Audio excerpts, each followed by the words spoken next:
All I live for is the rare opportunity for a book to change the world. And we've got one of those opportunities today. Unfortunately, it's John Bolton's book. It's not what I would have picked initially, but it's got some big allegations about Donald Trump, Ukraine, and quid pro quos. And it might change the course of this impeachment trial in the Senate. So let me give you the details. In the manuscript for this upcoming book, because it's obviously not out yet, which Bolton circulated to White House officials as part of a standard pre-publication review process, Bolton described the private conversation he had with the president in August about Ukraine. Trump told Bolton that, quote, he wanted to continue freezing $391 million in security assistance to Ukraine until officials there helped with investigations into Democrats, including the Bidens. Now, you have probably heard effectively that stated over and over and over again. It is abundantly clear that that is exactly what was going on. But here is John Bolton, a man who was in a position of power and physically in a position to know that Donald Trump was making that very explicit, a direct connection between those two things. You don't get the aid until you investigate my political rivals. And so it's really important to hear what he has to say, to hear more about what these conversations were that he was having with Donald Trump, which means we have some more pressure for witnesses, but it does not mean that we will actually get them. Now, I want to jump ahead to Donald Trump responding to this big revelation. He tweeted, I never told John Bolton that the aid to Ukraine was tied to investigations into Democrats, including the Bidens. In fact, he never complained about this at the time of his very public termination. If John Bolton said this, it was only to sell a book. So first of all, let me just briefly note, he has to throw in his very public termination, which because he's such a bizarre weirdo sociopath, he thinks the fact that every time he fires someone, he makes a big public to-do about it, like on social media, he thinks that reflects poorly on those other people rather than on him. He can't even do an impersonation of an actual human being. But anyway, so he apparently didn't complain about this when he was fired. Okay, I guess he could have brought it up. You would have denied it at that time too. And look, the concern about he just wants to sell some books, I will say this, he definitely wants to sell some books, definitely. But that by itself does not mean that what he is alleging in the book did not actually happen. And if we're gonna get into who can we trust, who can we not, I will admit, I am predisposed to not believe what John Bolton says. Here though, he is confirming what many different people have attested to over the course of the past few months. Now, it would have been great to hear him say this in the House during the investigation back over the past few months.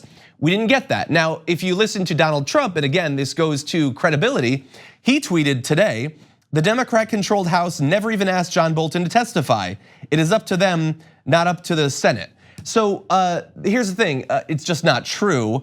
If you jump back to October 30th, here was the headline, House Democrats asked John Bolton to testify in Trump impeachment probe on November 7th. Now that didn't happen because John Bolton refused at that point to testify, but they certainly wanted him to do so. That has been a pretty consistent position for literally months now.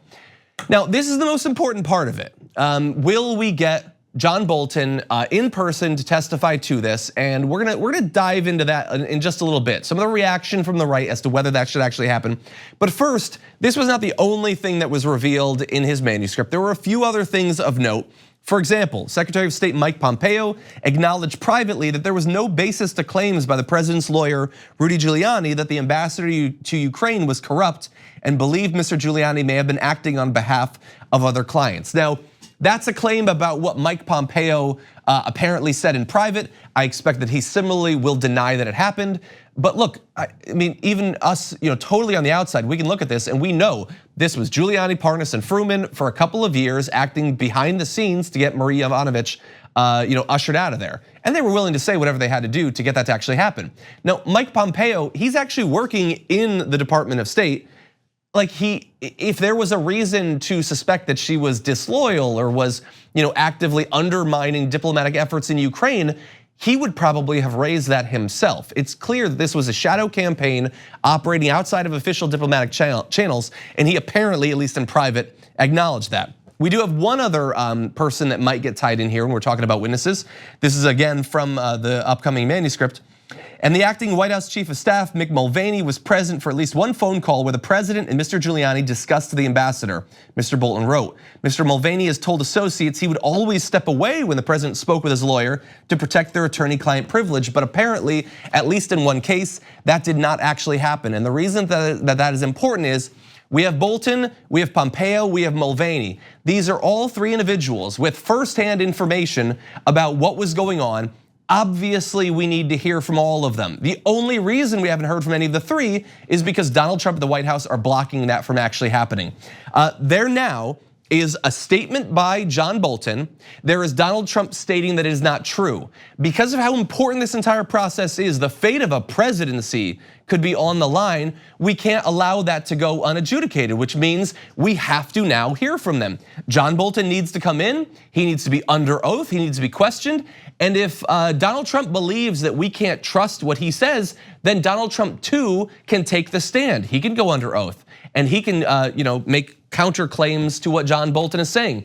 It is well within both of their rights to do that, but I have a feeling that Donald Trump will maintain his current obstruction of any new evidence, any new witnesses, even though virtually everyone at the highest levels of the Trump administration have now been implicated in this story, and the people desperately need to know what is actually going on.